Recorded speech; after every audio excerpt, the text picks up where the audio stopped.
Amis des bouts des ondes, bonsoir. Je suis certain que lorsque vous suivez l'émission Kratos chaque samedi, vous vous rendez compte que nous essayons de nous départir de toutes ces coquilles religieuses pour essayer de comprendre verticalement ce qu'est la connaissance et effectivement la théoriser d'une manière horizontale pour comprendre la réalité sur le terrain.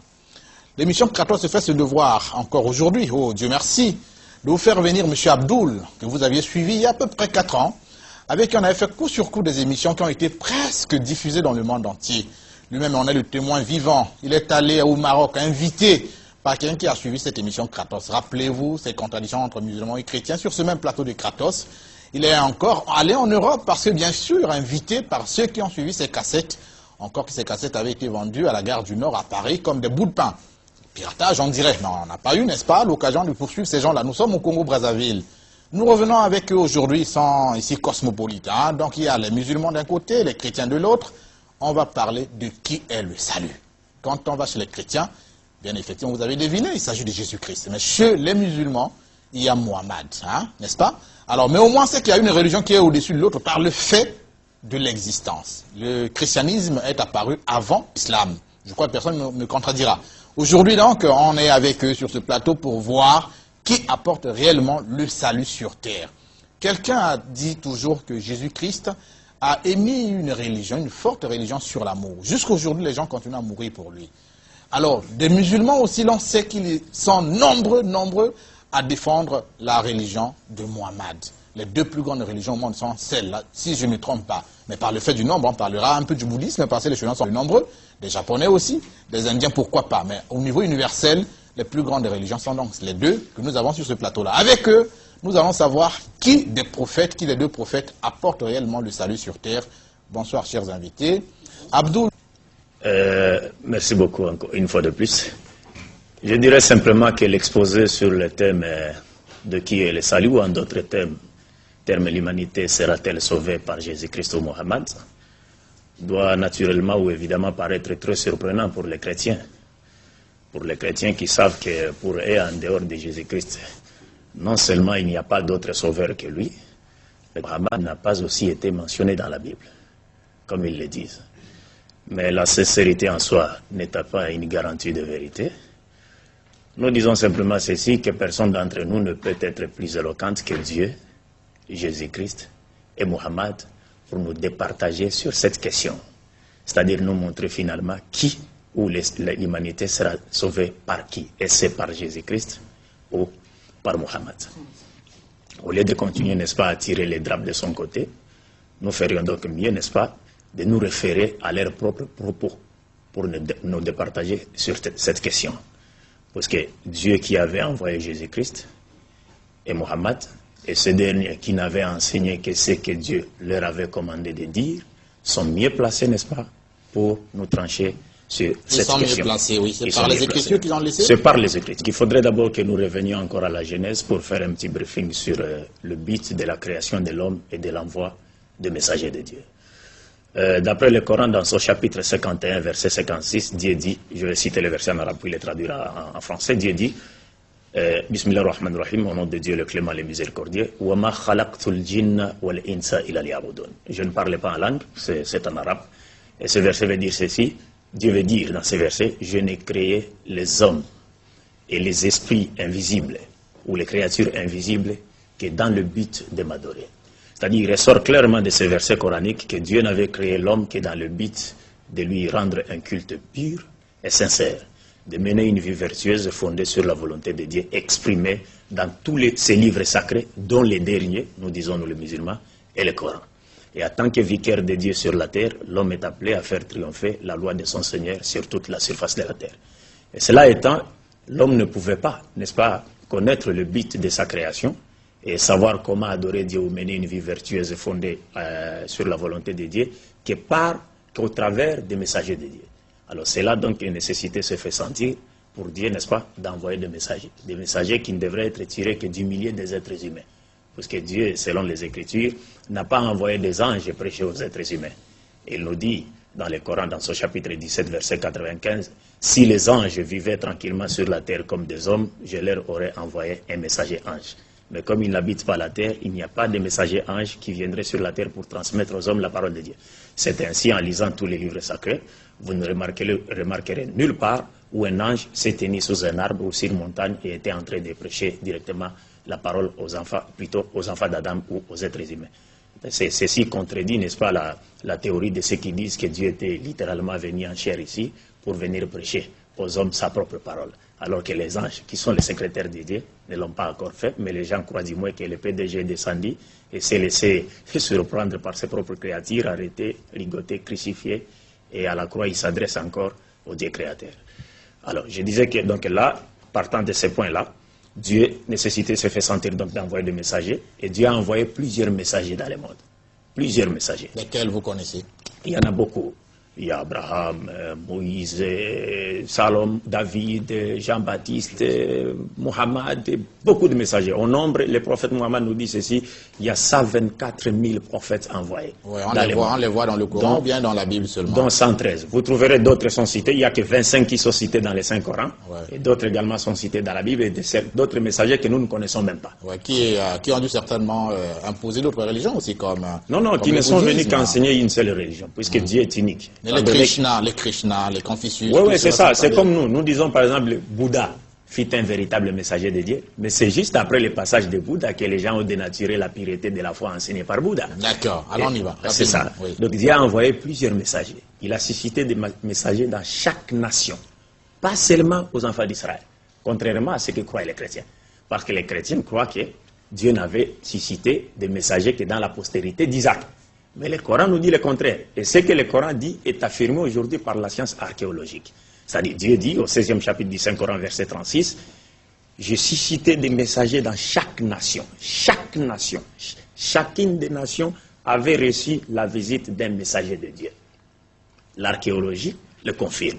Et la Bible également. Il y a certains versets bibliques qui confirment cela. Puisque lorsque Jésus cite un exemple, par exemple, le peuple ninivite, n'est-ce pas? Il le cite un exemple. Mais les Ninivites n'étaient pas des Israélites. Mais ils avaient reçu comme messager de Dieu Jonas, qui leur avait exhorté à la repentance. Et après s'être décidé d'abandonner leur turpitude, Dieu était revenu sur sa décision et ne les avait plus punis.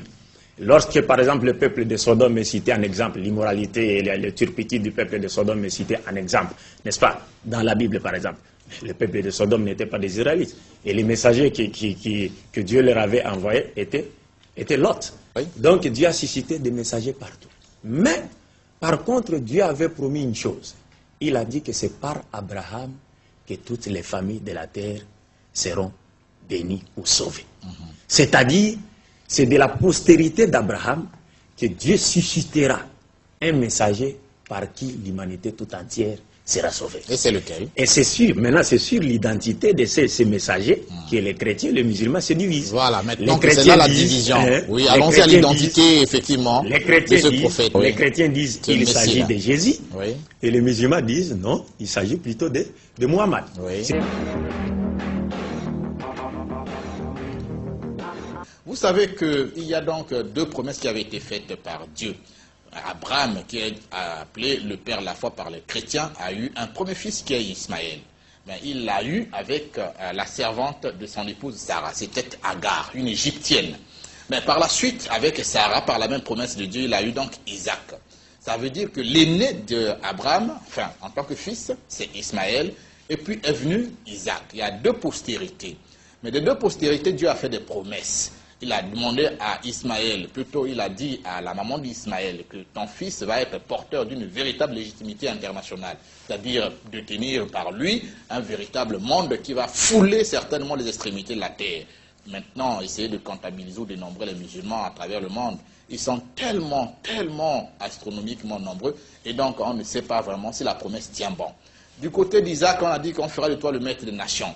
Alors aujourd'hui, vous avez l'église chrétienne qui est aussi certainement une grande nation parce que c'est la première église, ne fût-ce que par l'influence internationale, parce que tout se décompte à partir, bien sûr, de ce qui avait été choisi par les vieux maîtres, les vieux abbés, les vieux prêtres. Vous avez le calendrier grégorien aujourd'hui, il est tout à fait chrétien.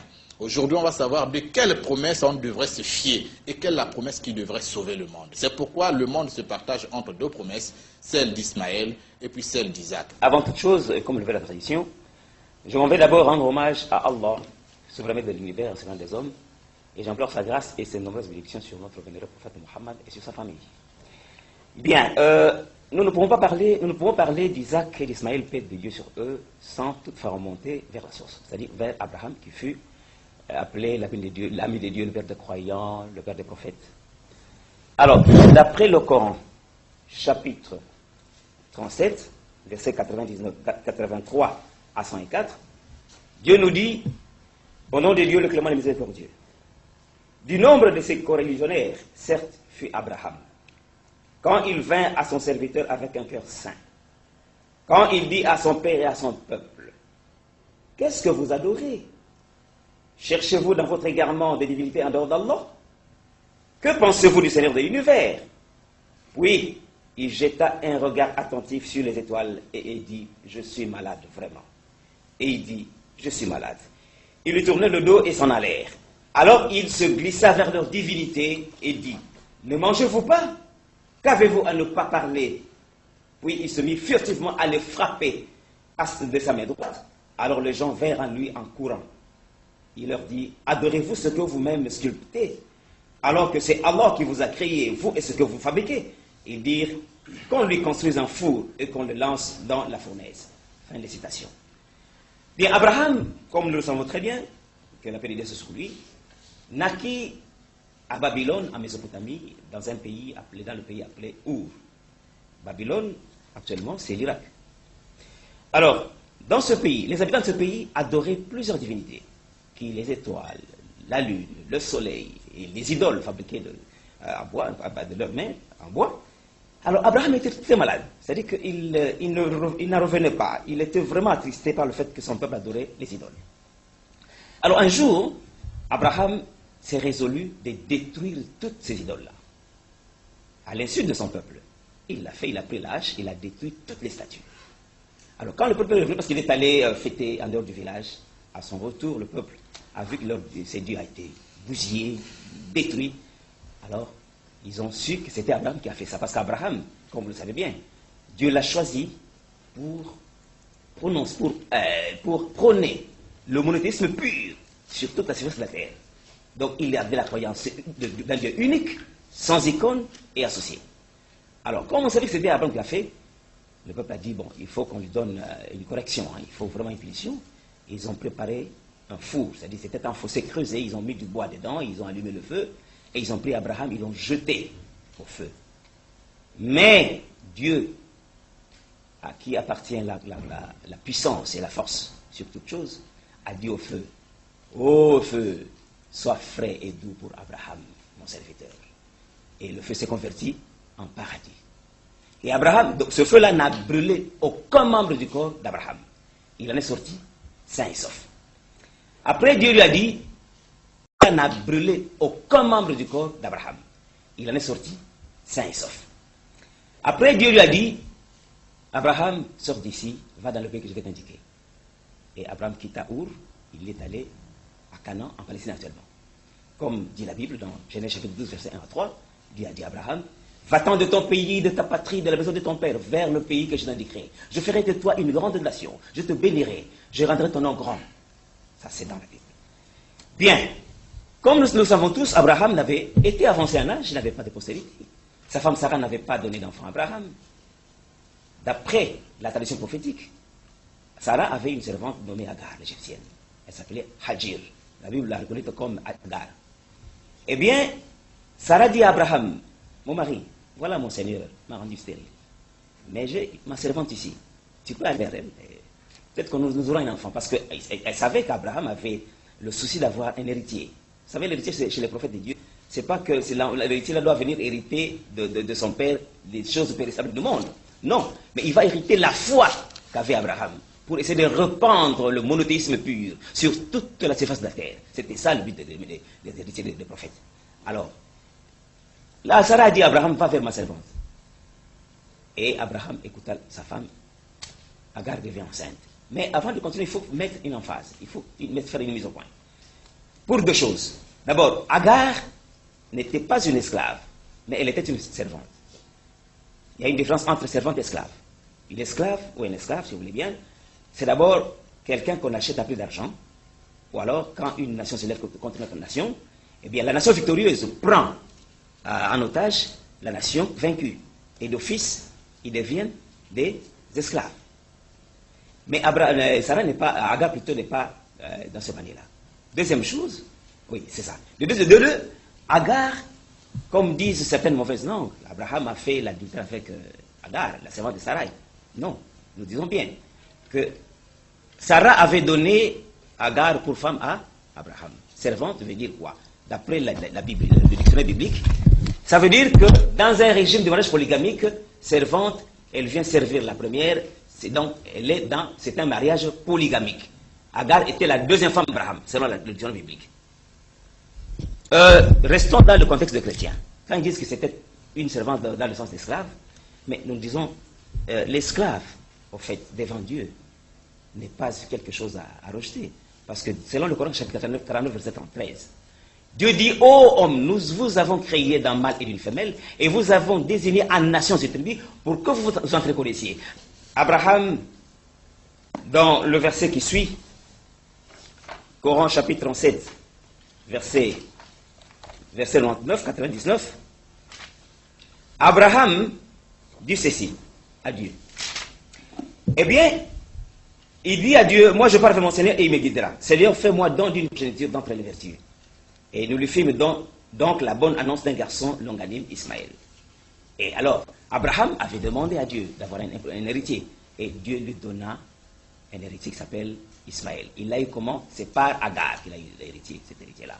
Comme a dit Genèse chapitre 15, verset 1 à 3, Abraham a demandé à Dieu, d'après la Bible, et il dit, voici Dieu, je m'en vais sans enfant, je veux qu'Eliezer de Damas soit mon héritier. Mais Dieu lui dit, non, ce n'est pas lui qui sera ton héritier, mais c'est lui qui sortira de tes entrailles, c'est celui qui sera ton héritier. Donc ici, pourquoi Eliezer n'était pas, Dieu n'a pas voulu qu'Eliezer soit l'héritier, c'est parce qu'Eliezer n'était pas issu de son sang. Il n'avait aucun lien avec Abraham. Et alors Dieu a promis un héritier. Voilà que dans Genèse chapitre 16, verset 1 à 6, Agar devait enceinte de l'enfant, et Dieu envoya l'ange quand Agar fuit sa maîtresse au désert, et Dieu lui envoya son ange pour dire, femme, je multiplierai ta postérité, elle sera si nombreuse que l'on pourra la compter. Voici, tu es enceinte. Tu engendras un fils à qui tu donneras le nom d'Ismaël, car l'Éternel t'a entendu dans ton affliction. Donc Ismaël, c'est le nom que Dieu a donné lui-même de sa propre bouche. Ça ne vient ni d'Abraham, ni de Sarah, ni d'Agar. Et maintenant, Abraham a eu son héritier. C'est qui? C'est Ismaël. Ismaël a hérité d'Abraham la foi qu'il avait pour répandre le monothéisme sur toute la surface de la terre. Maintenant, venons-en à l'autre promesse, parce que je devais le dire, que Ismaël et Isaac sont les deux fils de la promesse, mais que l'un est le fils de la promesse de Dieu à Abraham, et que l'autre est le fils de la promesse de Dieu à Sarah. Dieu nous dit dans le Coran chapitre 11, versets 69 à 71, Dieu dit, et nos émissaires sont certes venus à Abraham avec la bonne nouvelle, en disant salam, il dit salam, et il ne tarda pas à apporter un veau rôti. Puis, lorsqu'il vit que leur main ne l'approchait pas, il fut pris de suspicion à leur égard et ressentit de la peur vis-à-vis d'eux. Ils dirent, n'aie pas peur, nous sommes envoyés au peuple de Lot. Sa femme Sarah était debout, elle rit, Et nous lui annonçâmes donc la naissance d'Isaac. Et après Isaac, Jacob. Voilà. Ici, comme a dit la Bible, dans Genèse chapitre 18, verset 1 à 10, ces 3 anges-là qui sont venus annoncer à Abraham la bonne nouvelle, ils passaient pour aller à Sodome et Gomorrhe, mais ici, ils sont venus annoncer, voir Sarah, par le canal de son mari Abraham, pour dire que voilà, Abraham, où est ta femme, où elle est dans la femme. Il dit, nous reviendrons vers toi à cette même époque, Sarah, ta femme, aura un fils. Et dans Genèse chapitre 27, verset 1, l'Éternel se souvint de la promesse qu'il avait donnée à Sarah, et il a accompli pour Sarah ce qu'il avait promis. Sarah eut un fils qui s'appelle Isaac. Donc ça fait 2 fils, l'un pour Abraham, Ismaël, et l'autre pour Isaac, et l'autre pour Sarah, Isaac. Voici la promesse que le Seigneur a donnée au fils d'Abraham, qu'on appelle Ismaël. L'ange de l'Éternel lui dit, voici, tu es enceinte, et tu enfanteras un fils, à qui tu donneras le nom d'Ismaël, car l'Éternel t'a entendu dans ton affliction. Il sera comme un âne sauvage, c'est-à-dire Ismaël sera comme un âne sauvage. Sa main sera contre tous. Aujourd'hui, vous voyez que la main des musulmans est contre tous. Et la main de tous sera contre lui. Aujourd'hui aussi, vous voyez que la main de tous est contre les musulmans. Et il habitera en face de tous ses frères. Bien, vous voyez la promesse de celui qu'on appelle Dieu. Eh bien, pour le moment, je ne voudrais pas savoir qu'est-ce que signifie exactement Allah, mais parlons de Dieu, qu'il s'agisse d'Allah ou qu'il s'agisse de Jésus-Christ. Parce que d'emblée, je dois dire que le nom de Dieu, c'est Jésus-Christ. Ça, les gens doivent le comprendre, parce que c'est l'évangile qui le dit. Et les épîtres apostoliques dont Mohammed a reconnu bien comme étant des épîtres envoyés par le Seigneur, le reconnaît aussi. Est-ce que vous avez le même cheminement que ça? Entre Isaac et Ismaël. Isaac est la descendance de Agar. Agar qui était servante de Sarai. Or, Sarai avait eu Agar quand ils sont allés à l'autre là, en Égypte, après la famine la famine qui avait eu lieu en Canaan. Quand le roi Abimelech avait fait don à Abraham des animaux et des esclaves. Maintenant, au sens large du terme, esclave, forcément, ça ne veut pas dire quelqu'un qui est sous la soumission, sous les travaux forcés. Non. Si on revient un peu dans ce que vous venez de dire, il n'y a pas un débat en principe. Si c'est ça, si c'est ce que vous venez de dire, il n'y a pas un débat. Parce que le Coran reconnaît que par Israël, qui est Jacob, le fils d'Isaac, les nations seront sauvées. Parce que si nous prenons Sourate chapitre 3, verset 55. Le Coran dit que lorsque Dieu dit, ô Jésus, voici que je vais t'achever et t'élever vers moi, te purifier de ceux qui ont mécru et mettre jusqu'au jour de la résurrection ceux qui te suivent au-dessus de ceux qui me croient. Le Coran dit que le Coran fera de Jésus-Christ les mécrants, les gens qui me croient en Jésus-Christ seront en bas et Jésus-Christ, ceux qui croient en Jésus-Christ seront en haut. Donc, par Jésus-Christ, aucun verset coranique ne dit que les gens qui croient en Jésus-Christ étant dans la postérité d'Isaac ne seront pas sauvés. Est-ce que je suis d'accord avec vous? Voilà. Et il continue, je ne finis pas. Il dit encore, dans Sourate chapitre 3, verset 95, il dit, Dieu dit, la vérité, Dieu dit, suivez la vérité, donc de la religion d'Abraham, la sincérité. Suivez la religion d'Abraham qui est la vérité. Il dit aux Israélites de suivre la religion d'Abraham qui est la vérité. Est-ce que je me fais comprendre? Il dit suivez la religion d'Abraham qui est la vérité. Donc, il n'y a aucun verset coranique qui dit que les enfants qui sont alignés, les enfants qui sont sortis de la lignée d'Isaac iront à la perdition. Il n'y a aucun verset coranique qui dit ça. Et j'ai comme l'impression qu'il n'a pas compris, n'est-ce pas, la démarche de mon frère Abdallah Makita. Puisque mon frère a été plus que clair pour dire qu'il s'agit ici de 2 promesses. Que les 2 fils d'Abraham, tous étaient des fils de la promesse. Mais avec la seule différence que Ismaël était le fils de la promesse de Dieu, que Dieu avait faite à Abraham. Et Isaac, par contre, était le fils de la promesse que Dieu avait faite à Sarah. Et c'est ce que les chrétiens ne comprennent pas. D'ailleurs, le sens même de 2 noms qu'avait porté ce fils-là suffisent à nous montrer que l'un était fruit de la promesse de Dieu faite à Abraham, l'autre faite à Sarah. Puisque Ismaël veut dire, en hébreu, Ishmaël, ou en arabe, Ismaël, veut dire Dieu a exaucé ma prière. Et Isaac veut dire rire. Pourquoi Ismaël, son nom, Dieu l'a nommé Ismaël? Isaac veut dire rire. Rire, hein? Rire. Ah. Simplement parce que lorsque Dieu avait fait à Sarah la promesse d'avoir un fils à la personne d'Isaac, Sarah avait ri. Et c'est pourquoi, Isaac naquit, on lui donna le nom d'Isaac. Mais rire, est-ce que c'est un mal? Non, c'est pas un mal. C'est pas un Mieux mal. est de rire que de larmes. Oui, c'est parce qu'elle ne pouvait pas croire un seul instant qu'elle pouvait encore, n'est-ce pas, concevoir. Ouais. C'est pourquoi on a donné à Isaac le nom d'Isaac qui signifie rire. Mais le nom d'Ismaël qui signifie Dieu a exaucé ma prière reflète la prière même qu'Abraham avait adressée à Dieu dans Genèse chapitre 15 et aussi dans les 5 Corans. Et comme Dieu avait exaucé la prière d'Abraham, il lui avait donné un fils qu'il a nommé Ismaël, c'est-à-dire Dieu a exaucé ma prière.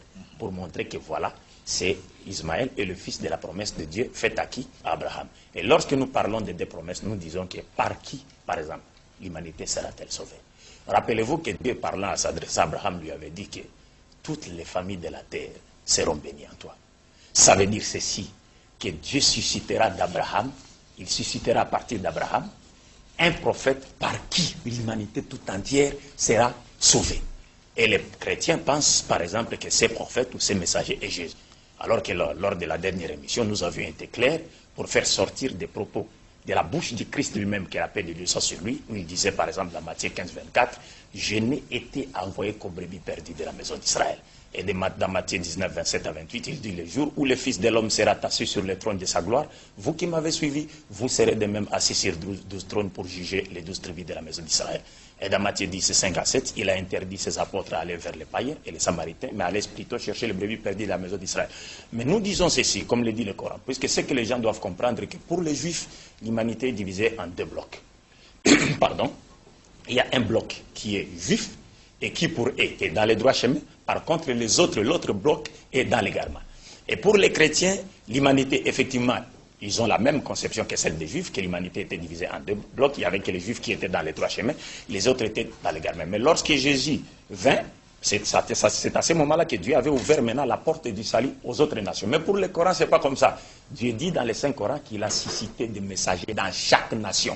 Et la science archéologique a démontré cela, toutes les nations avaient la connaissance du monothéisme pur avant même l'avènement d'Abraham. C'est pour vous dire une fois de plus que le Coran est vrai. Maintenant, pour revenir à ce que le frère avait dit, il a cité le 55e verset du 3e chapitre du 5 Coran qu'il n'a pas bien compris. Puisque ici, c'est un dialogue qui est entre Jésus-Christ et Dieu. Et là, parce que là, le Coran, Dieu est en train de nous dire, il est en train de nous faire voir qu'effectivement, les Juifs n'ont pas tué Jésus. Et que c'est lui-même qui a promis à Jésus, n'est-ce pas, de le faire mourir. Et lui avait dit que je mettrai au-dessus ceux qui ont crié à toi, au-dessus de ceux qui ont m'écrit. Mais ceux qui ont crié en toi, qui? C'est 49, il peut nous lire le verset 49 du même chapitre.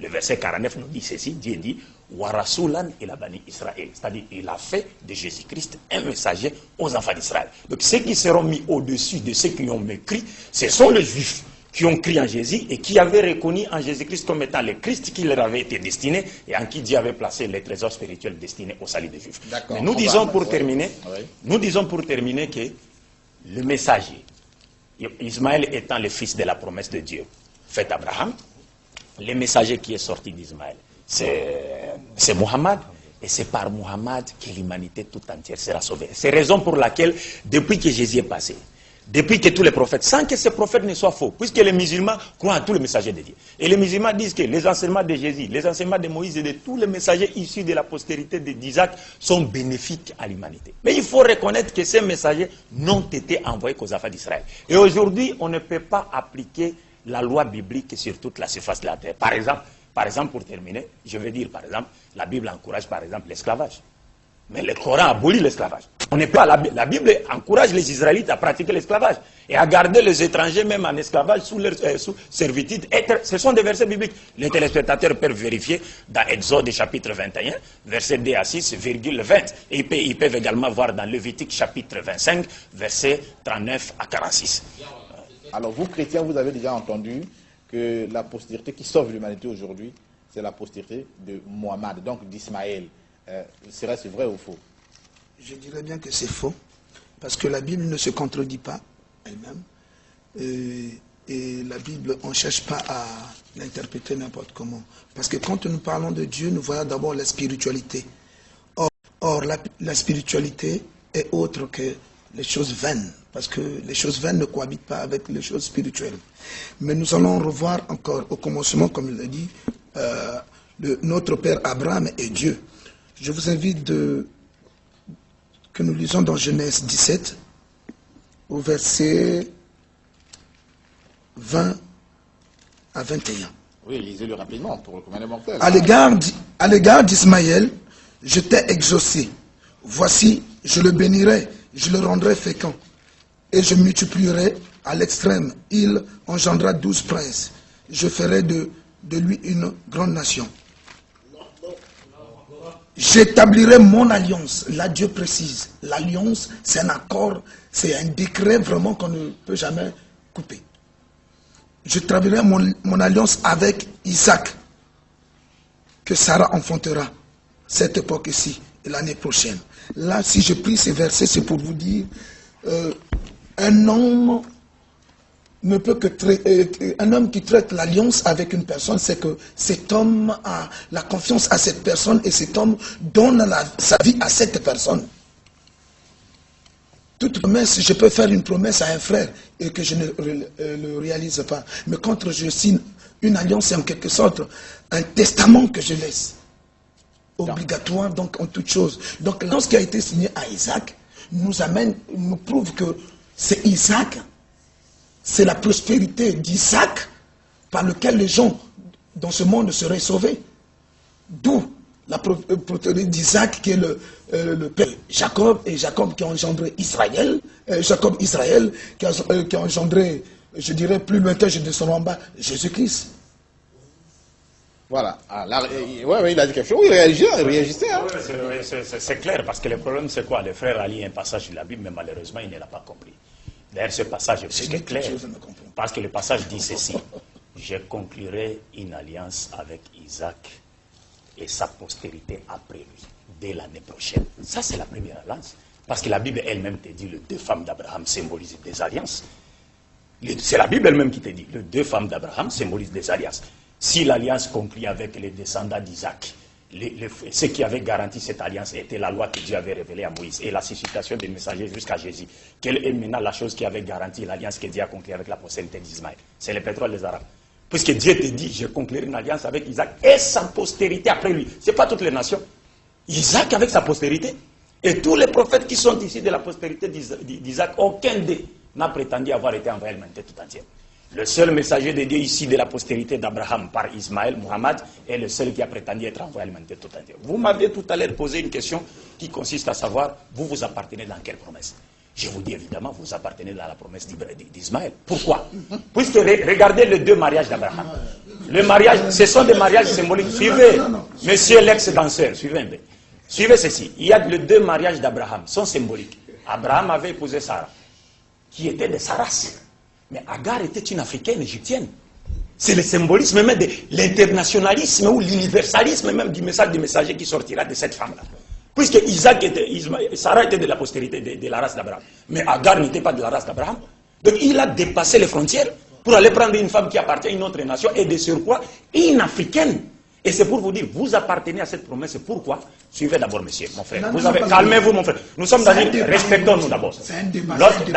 Mon frère. Non, nous sommes à la télévision.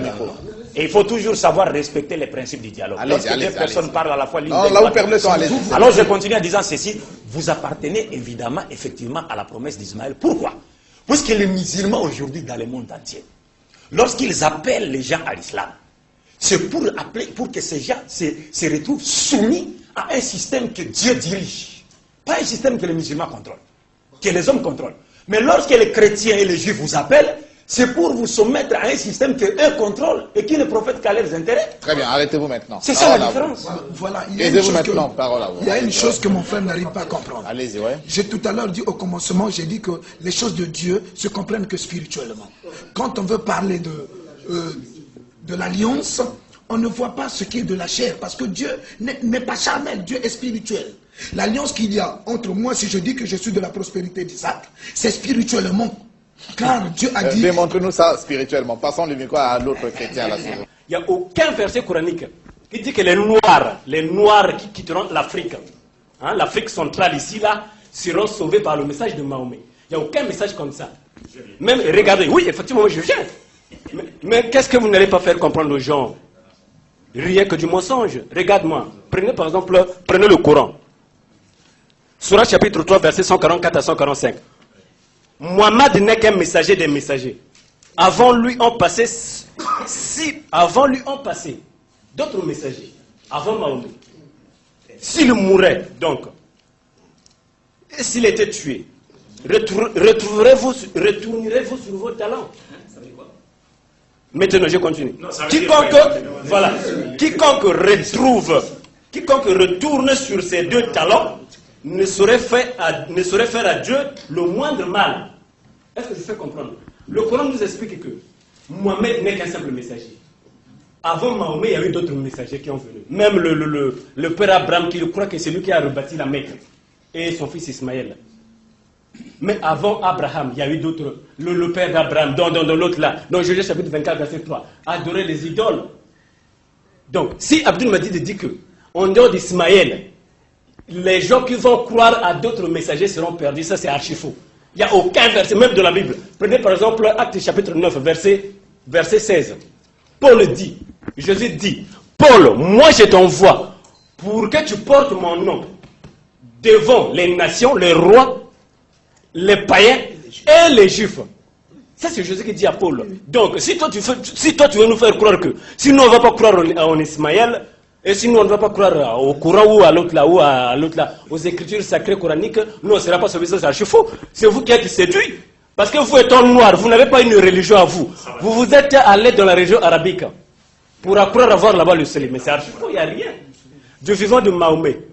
Mahomet n'acceptait jamais que les gens qui ne sont pas les califes, ou qui ne sont pas les gens qui autour de Mahomet viennent le voir.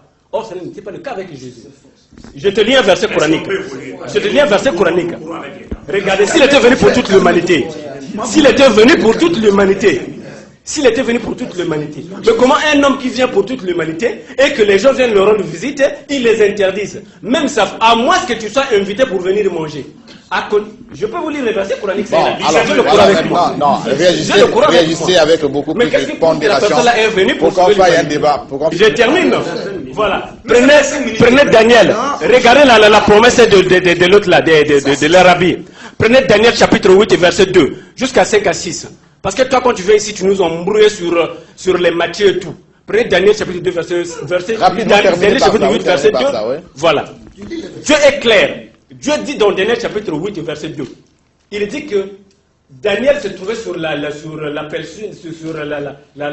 péninsule d'Arabique. Et Daniel a eu une vision de l'islam. Daniel était assis. Il dit que moi je me trouvais comme sur la péninsule d'Arabique. Plus précisément comme vers l'Iran. Et je regardais, je vis un bélier qui portait des cornes qui signifie l'Iran et l'Irak. Et au verset 5 là-bas, il dit que le bélier faisait la gueule à d'autres nations qui étaient vers le nord, vers le sud et vers l'ouest. Et Dieu suscite, Daniel regarde, il voit un bouc qui a quitté l'Occident, qui venait en vive allure pour venir démolir le bélier qui faisait la gueule. Vers le nord et vers le sud. Donc, ça veut dire quoi? Voilà, ça veut dire tout simplement quoi? En dehors du christianisme, je dis bien et je répète, tous les chrétiens mentent, en dehors du christianisme, il n'y a pas une religion qui est au-dessus du christianisme. Nous sommes des gens très posés et nous respectons tous les messagers de Dieu. Et nous n'avons jamais dit que ceux qui ont suivi les messagers suscités avant Mohammed seront jetés en enfer. Non, nous n'avons jamais dit cela. Nous croyons à tous les messagers, le Coran ne le confirme pas, ne nous dit pas que ceux qui ont suivi les messagers antérieurs seront perdus. Non. Et le frère a cité un verset du Saint-Coran qu'il n'a même pas compris. Un verset où Dieu dit, Mohammed n'est qu'un messager de Dieu. D'ailleurs, il faudrait restituer ce verset dans son contexte historique pour savoir pourquoi Dieu avait-il révélé ce verset-là. Parce que lorsque la nouvelle était tombée que Mohammed était tué dans une guerre qui opposait les musulmans aux mécréants de la Mecque, ceux qui avaient appris que les prophètes étaient morts ont dit, mais finalement c'est fini pour nous. Nous serons obligés de retourner dans le polythéisme. Puisque les prophètes qui nous donnaient, n'est-ce pas, le courage est mort. Dieu a révélé le verset en disant, Mohammed n'est qu'un homme. Des messagers comme lui sont passés avant. S'il était mort ou tué, abandonneriez-vous la foi de Dieu pour retourner dans le polythéisme? Quiconque abandonnera cette voie et retournera dans le polythéisme, sache que Dieu le payera ici sur la terre. Cela dit, allons-y maintenant. Cela dit. Maintenant, le frère vient, il dit, aucun verset du Coran ne nous dit que les Noirs ne seront sauvés par l'islam. Donc, avant de citer ces versets, je viens pour lui dire, la première personne qui a fait d'abord l'appel à la prière, à la Mecque, à Médine, à l'époque du prophète, c'était un Noir. Bilal, un Éthiopien. Noir. Et le prophète Mohammed est le seul prophète qui a dit ceci, noir sur blanc.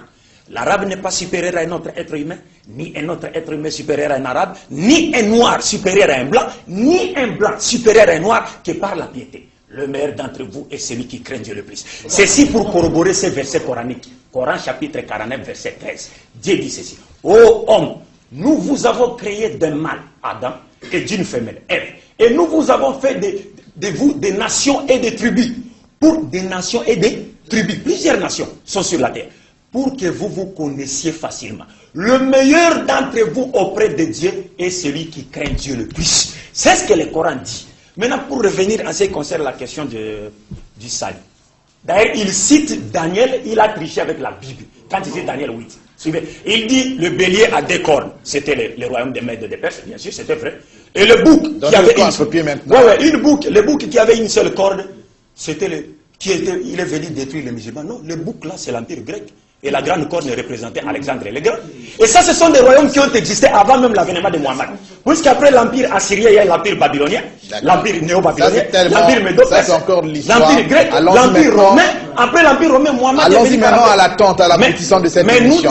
Moi, je vais terminer pour dire ceci. Le Coran est clair.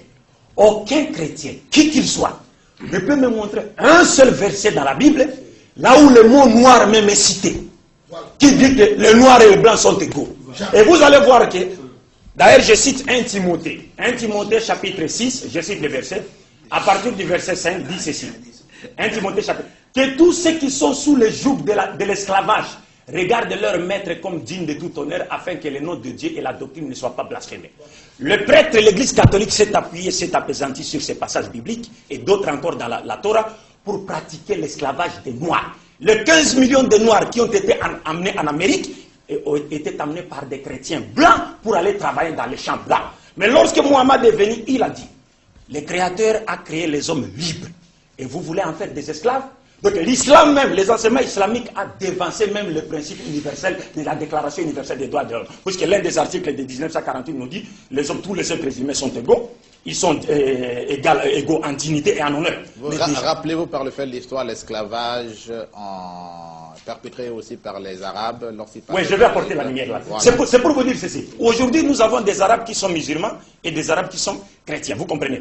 Bien sûr que l'histoire reconnaît qu'il y a eu des Arabes qui ont été des mèches avec les Occidentaux. Puisqu'il n'y a pas une seule nation dans la constitution de laquelle on retrouve un seul article qui prône quoi? L'esclavage. Mais il y a des nations occidentales qui ont prôné l'esclavage, et ceux qui avaient pratiqué ça, c'est les prêtres catholiques. Vous êtes sans ignorer qu'il y a les prêtres Ignace de Loyola à Luanda, ce qu'il a fait. Mais les Arabes qui pratiquaient l'esclavage, les pratiquaient en transgression des enseignements coraniques, qui interdit l'esclavage. Mais les chrétiens qui le pratiquaient en respect, en conformité avec les textes bibliques qui prônent l'esclavage. Il y a un chrétien qui n'a pas et les textes sont encore là. Mais pour terminer, je vais dire ceci.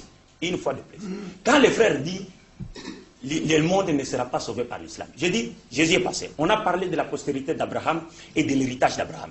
Le frère là au coin, au fond, il a dit, il faut comprendre les choses spirituellement. Et nous savons que l'héritage que devraient hériter les descendants d'Abraham était spirituel. Le monothéisme pur dont Abraham était dépositaire et transmetteur. Regardez maintenant, essayez d'analyser, regardez les descendants d'Ismaël et les descendants d'Isaac qui luttent pour que le monothéisme pur triomphe sur toute la terre par l'expression de l'application de la loi de Dieu sur la terre. Il n'y a pas un seul pays sur la terre, un seul village qui a été transformé par les prédications des pasteurs ou des prophètes chrétiens. Mais il y a des pays qui adoptent la charia de l'islam. C'est pourquoi ici, tantôt j'ai dit, les musulmans appellent les hommes à se soumettre à un système que Dieu contrôle et non un système que les hommes contrôlent. Pour ceci, je vais évoquer ici un point qui est très capital. Vous vous rappellerez que dans le Coran, comme dans les traditions prophétiques, Dieu s'adressa à Abraham, lui a dit, je bénirai quiconque te bénira et maudira quiconque te maudira. Aujourd'hui, les chrétiens, par exemple, disent d'Ismaël qu'il est fils de bâtard.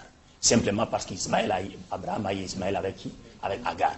Mais lorsque vous dites d'Ismaël qu'il est fils de bâtard, c'est-à-dire vous accusez Abraham d'avoir commis quoi? L'adultère.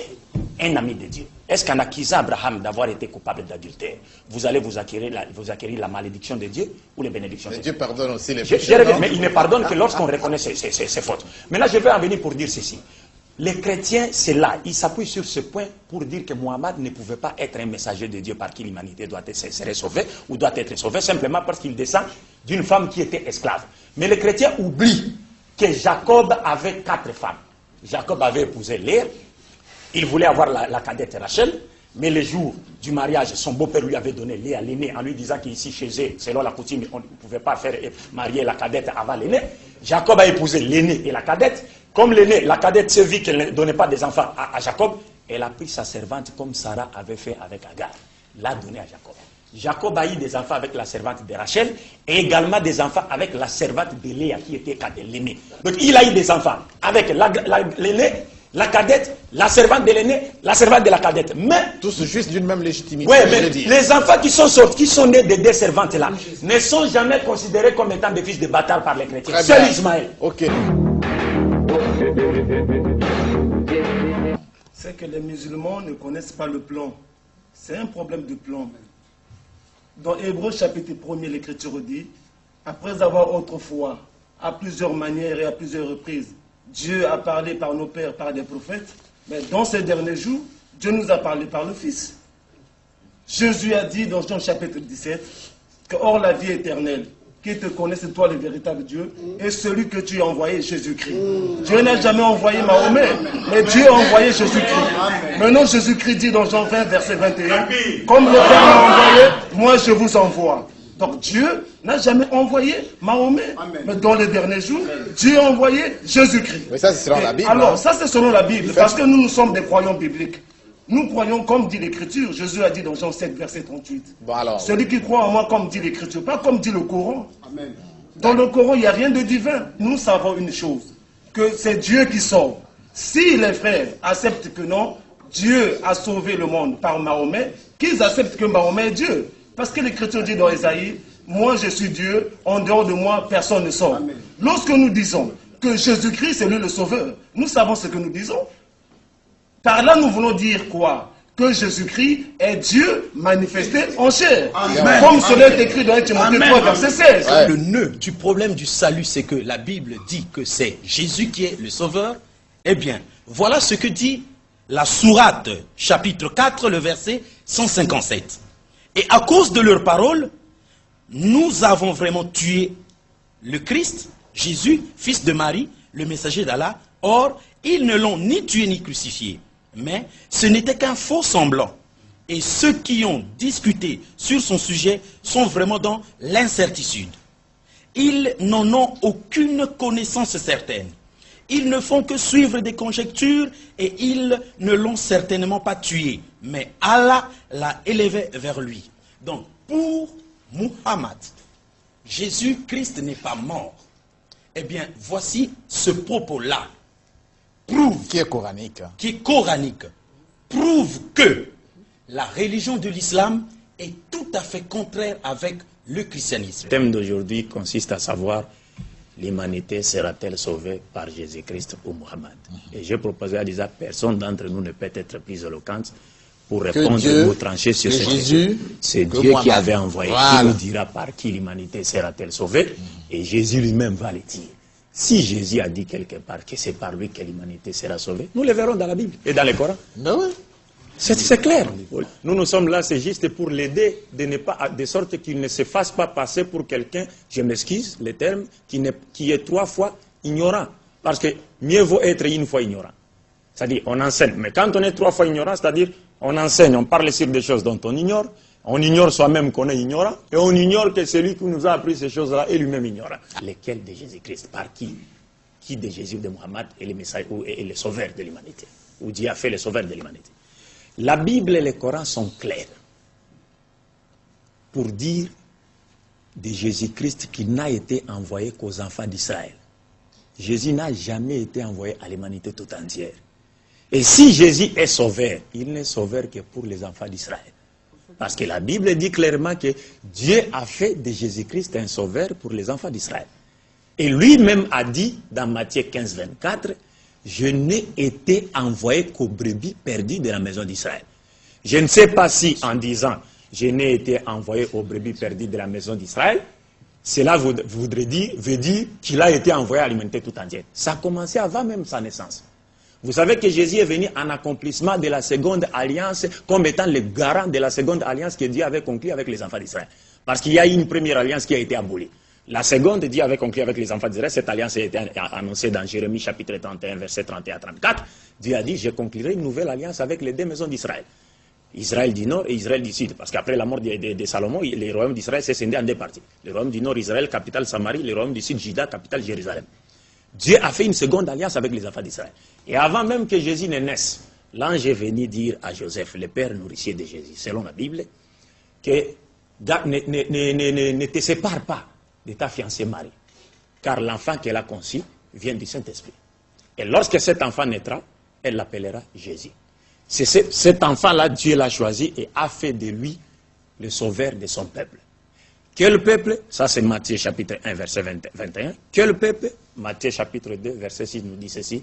Et toi, Bethléem, tu n'es certes pas le moindre parmi les principales villes de Juda, car de toi sortira un chef qui paîtra Israël, mon peuple. Et dans Matthieu 10, chapitre 10, verset 5 à 7, Jésus, quand il a voulu envoyer ses disciples aller prêcher l'évangile, il leur avait recommandé ceci. N'allez pas chez les païens, entre autres notre frère Archamon. N'entrez pas chez les Samaritains, mais allez plutôt chercher les brebis perdues de la maison d'Israël. Et dans Matthieu 15, 24, il répétera la même chose. Lorsque la femme cananéenne s'était approchée de lui et lui avait demandé de l'assister parce que sa fille était cruellement tourmentée par les démons. Pendant que la femme était en train de crier derrière Jésus, Jésus faisait fi même de ne pas, il faisait semblant. C'est comme s'il ne voulait même pas l'écouter. Et ses disciples se sont rapprochés de lui pour lui demander de la chasser, de la renvoyer. Et Jésus leur dira, je n'ai été envoyé qu'aux brebis perdues de la maison d'Israël. La femme a continué à insister. Finalement, Jésus dira, on pourra peut-être lire ce verset, parce qu'il est inutile de chercher à contredire, alors que ce que je suis en train de dire, sortez de la bouche de Jésus. Dans Matthieu chapitre 15, verset 24, cette femme avait insisté encore. Maître, secours-moi. Ma fille est cruellement tourmentée par les démons. Et Jésus dira ceci. Il n'est pas bon de prendre le pain des enfants et de les jeter aux petits chiens. Demandez au frère Archamon, qui sont les petits chiens, qui sont les enfants et qu'est-ce que les pains? Les petits chiens, ce sont les païens. Ouais, les païens, nous autres. Et dans Matthieu chapitre 19, versets 27 à 28, Jésus dira encore, au dernier jour, il dit à ses disciples, les jours où le Fils de l'homme sera assis sur le trône de sa gloire, vous qui m'avez suivi, vous serez de même assis sur 12 trônes et vous jugerez les 12 tribus de la maison d'Israël. Pas un seul trône pour les Congolais de Brazzaville et moins encore pour ceux de la RDC. Pas un seul trône. Mais nous ne refusons pas. Nous disons que Jésus, étant donné que le Christ est un messager de Dieu, les enseignements de Jésus peuvent être bénéfiques à toute l'humanité. Mais reconnaissez que Jésus n'avait été envoyé qu'aux enfants d'Israël. C'est comme Moïse. Les enseignements de Moïse nous sont profitables. Mais Moïse n'a jamais été envoyé pour les Congolais. Il a été envoyé aux enfants d'Israël. Mais étant donné que ces enseignements venaient de Dieu et que c'est ce même Dieu qui nous a tous créés, donc c'est normal, c'est naturel, c'est normal que les enseignements de Moïse nous soient également bénéfiques. Alors dans les versets du Saint-Coran, cette même vérité est confirmée dans le Coran. Dieu nous montre clairement dans le Saint-Coran qu'il n'avait envoyé Jésus-Christ qu'aux enfants d'Israël, que vers les enfants d'Israël. Je suis dans le Coran, dans son chapitre 3, versets 50 à 51. Versets 49 à 50. Je lis. Et il sera, c'est-à-dire Jésus-Christ, le messager aux enfants d'Israël. Et leur dira, en vérité, je viens à vous avec un signe de la part de votre Seigneur. Pour vous, je forme de la glaise comme la figure d'un oiseau, puis je souffle dedans. Et par la permission d'Allah ou de Dieu, cela devient un oiseau. Et je guéris l'aveugle né et le lépreux, et je ressuscite les morts par la permission de Dieu. Et je vous apprends ce que vous mangez et ce que vous amassez dans vos maisons. Voilà bien là un signe pour vous, si vous êtes croyants. Et je confirme ce qu'il y a dans la Torah révélé avant moi. Et je vous rends licite une partie de ce qui vous était interdit. Et j'ai certes apporté un signe de votre Seigneur. Craignez Dieu donc et obéissez-moi. Donc le Coran est clair. Le Coran a appuyé la Torah et l'Évangile sur ce point, disant que Jésus-Christ n'avait été envoyé qu'aux enfants d'Israël, pas à d'autres peuples, mais que le païen et tout pasteur averti le sait. Les païens ont été acceptés dans la nouvelle alliance par la grâce. Et Paul lui-même le dit, vous êtes les oliviers, les branches de l'olivier sauvage coupé et greffé à l'olivier franc, contrairement à votre nature. Bon, rapidement, mais Dieu n'a jamais fait alliance avec les païens par Jésus-Christ. D'accord. Le seul messager, pour terminer maintenant la partie de Muhammad, la paix de Dieu soit sur lui, nous disons le seul messager de Dieu, issu de la postérité d'Abraham, et qui a été envoyé à l'humanité tout entière, c'est bien Muhammad. Et c'est là, par ses propres propos et les propos de Dieu. C'est pourquoi vous, autrefois païens dans la chair, appelés incirconcis par ceux qu'on appelle circoncis, c'est-à-dire les Juifs, Israël, et qui ne le sont en la chair par la main de l'homme, souvenez-vous que vous étiez en ce temps-là sans Christ, c'est-à-dire avant que Christ ne soit crucifié, privés du droit de cité en Israël, dans l'Ancien Testament, étrangers aux alliances de la promesse, sans espérance et sans Dieu dans le monde, avant que Christ ne soit crucifié. Mais, maintenant, voilà que le salut va venir, en Jésus-Christ, vous qui étiez jadis éloignés, vous avez été rapprochés par le sang de Christ. Oui, car il est notre paix. Le vous là, c'est pour toute l'humanité? C'est les païens. Vous est attribué aux païens, c'est-à-dire à toi, à Abdoul et à tout le monde, en dehors des Juifs. Parce que la Bible parle. Ce n'est pas moi qui parle, s'il vous plaît.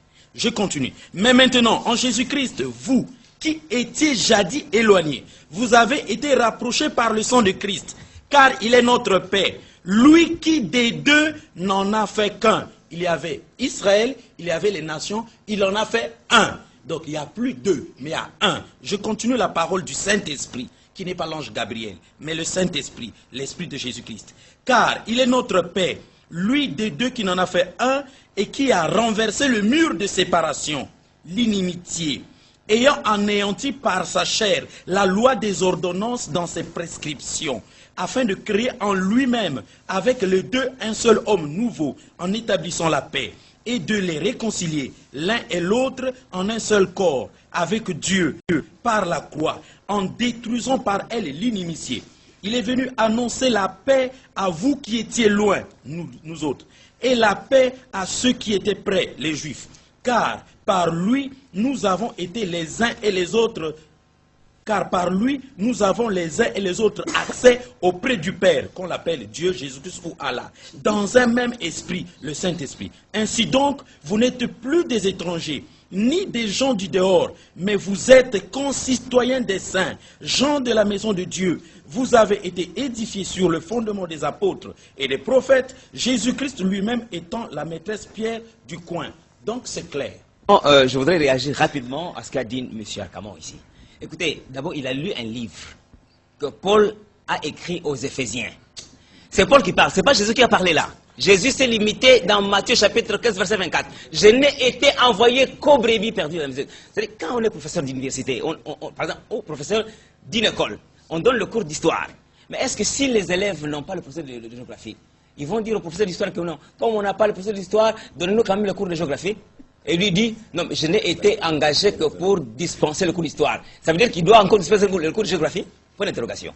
Ça veut dire qu'ici, Paul s'adressait aux Éphésiens. Et Paul n'a pas été choisi comme prophète, ni comme apôtre de Jésus. Il n'a pas été ni disciple, ni apôtre de Jésus. Paul était... Justement, qu'est-ce que Paul dit de lui-même? Il ne dit pas de Seigneur, de ce qui vient du Seigneur. Paul dit dans 2 Corinthiens, chapitre 11, verset 17, il dit ceci. Il dit, ce que je dis avec l'assurance d'avoir sujet de me glorifier. Je ne le dis pas selon le Seigneur, mais comme par folie. Qui est-il, ce type-là? Hein? Qui est-il? Au commencement, Dieu a créé l'homme. Il a créé l'humanité entière. Un jour, l'homme est tombé. C'est de là l'origine. Lorsque l'homme est tombé, à cause du mensonge du serpent, dans Genèse chapitre 3, verset 15, Dieu vient et fait la promesse. Dieu dit au serpent, la sémence, la postérité de la femme, t'écrasera la tête et tu lui blesseras le talon. Quand nous regardons dans la Bible, dans Genèse chapitre 35, Dieu dit lui-même qu'il viendra lui-même et sauvera l'humanité. Dans Ésaïe au chapitre 40, Dieu dit, à part moi, il n'y a point de sauveur. Tel que nous sommes là, il n'y a pas un homme qui peut sauver un autre. Il n'y a pas un homme qui peut délivrer un autre. Même Muhammad ne pouvait pas se sauver, il est tombé malade, il est mort, c'était un homme. Il ne pouvait pas sauver un autre. Le seul sauveur de l'humanité, c'est Dieu. Maintenant, retournons à ce que notre frère Abdul dit. Quand il dit que Jésus-Christ n'a été envoyé qu'à la maison d'Israël. Cette déclaration est correcte, mais imprécise. Pourquoi? Parce que quand vous prenez Jérémie 23, 23, là Dieu dit, je ferai une nouvelle alliance avec la maison d'Israël et la maison de Juda. Maintenant, quand vous entrez dans le Nouveau Testament, Jean chapitre 1er, par le verset 1 jusqu'au verset 14, la Bible dit, il est venu chez les siens et les siens ne l'ont point reçu.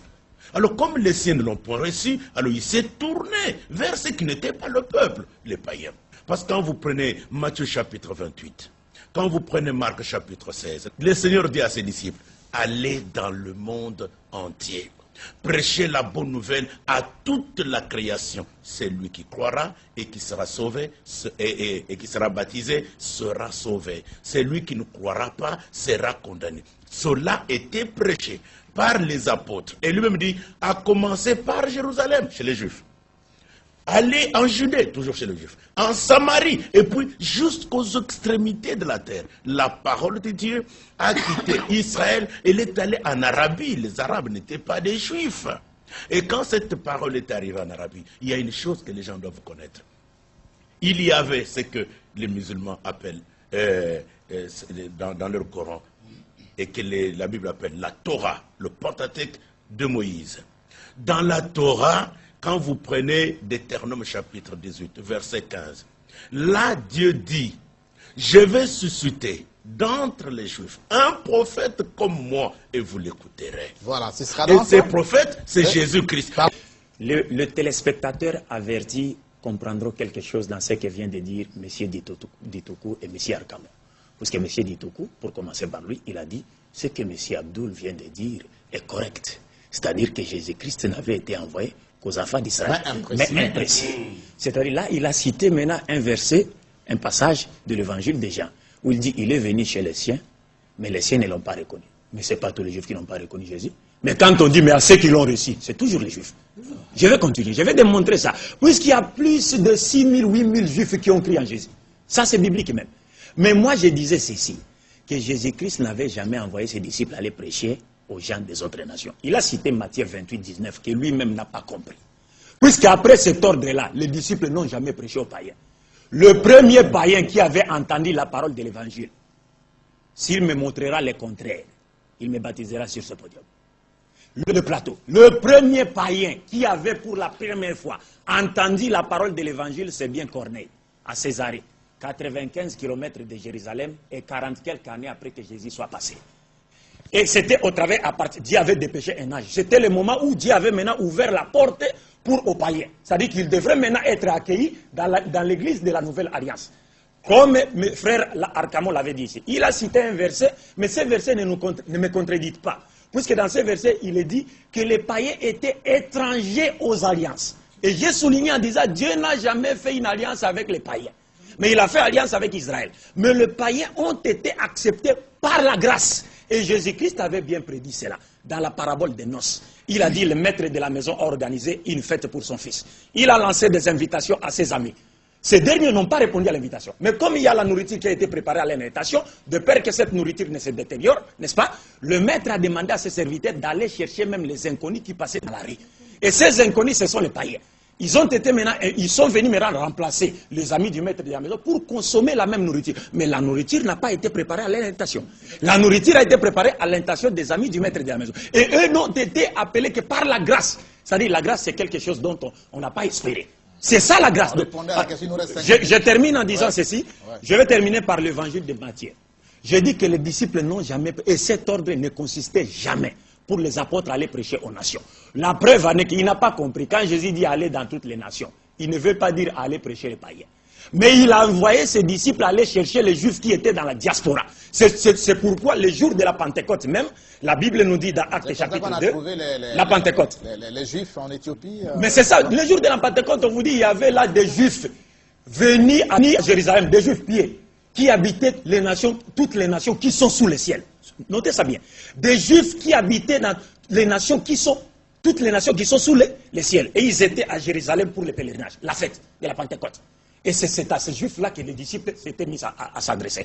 Mais le premier païen qui avait écouté pour la première fois la parole de l'évangile, c'est Corneille, à Césarée. Et le jour où Pierre, parce que Dieu lui-même avait envoyé son ange pour aller demander à Pierre de ne pas hésiter d'aller avec les gens que Corneille avait envoyés chez lui. Et Corneille n'était pas vraiment un païen au vrai sens du terme, puisqu'il était déjà un païen converti au judaïsme. Puisque la porte avait déjà ouverte aux païens dans l'Ancien Testament même. D'accord. À l'époque. Vous pouvez répondre à la question. Je réponds directement. Oui. Ça, c'est la partie que je suis en train de développer ici. Elle est très intéressante, très importante. Le temps qui reste. Hein. Alors, je vais dire ceci, que la porte de la grâce avait aussi été ouverte aux païens depuis l'Ancien Testament, à l'époque de Moïse. Puisque Dieu avait dit à Moïse que je vis des païens qui ont les ailes de m'adorer. Alors, s'ils veulent m'adorer, participez à vos fêtes, qu'ils se fassent circoncire et s'abstiennent des aliments impurs. Et Jésus a trouvé ces païens-là, convertis au judaïsme, qu'on appelle les prosélytes. Prosélytes de la justice et les prosélytes de la porte. C'est-à-dire ceux qui observaient toutes les lois du judaïsme et ceux qui, d'autres, s'abstenaient de se faire circoncire et observaient certaines lois. Et Jésus qui prêchait dans les temples, il sait très bien. Dans les temples, il y a 4 parvis, 4 cours. La première cour du temple était réservée aux païens. Et cette cour-là était entourée par des dalles de pierre sur laquelle on était inscrit. Il était interdit aux païens, n'est-ce pas, convertis au judaïsme, de dépasser, n'est-ce pas, ces cercles-là, sous peine de mort. Jésus a trouvé cela et il ne s'est jamais opposé à cela. Mais pour terminer, j'allais dire ceci, que lorsque Pierre Mena s'était permis d'aller prêcher l'évangile à Corneille, à sa famille païenne, les disciples qui étaient restés à Jérusalem avaient appris cela.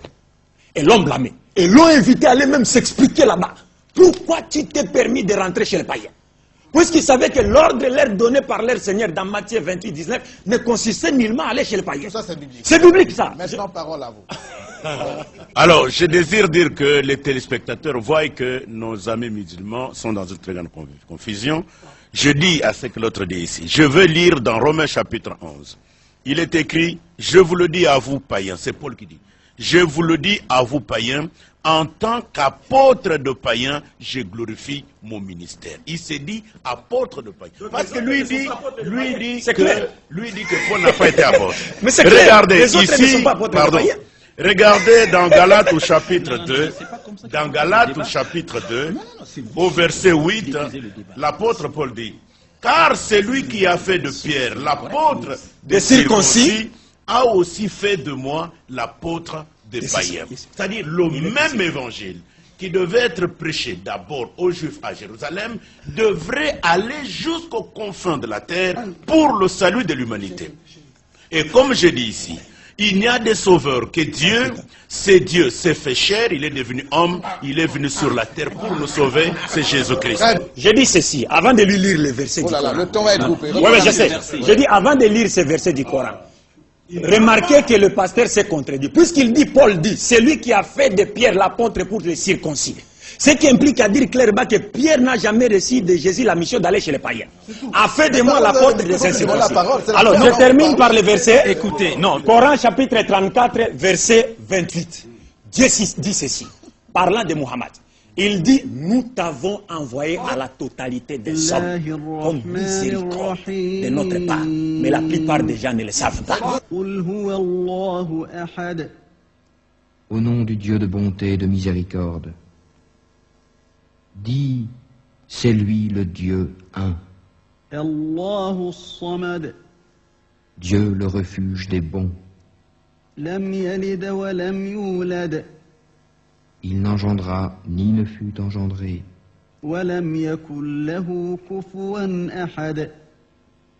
Et de lui, aucun ne fut égal.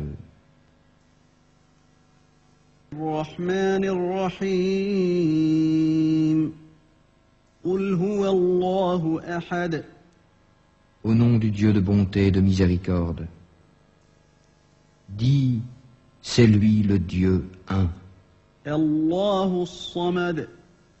Dieu le refuge des bons.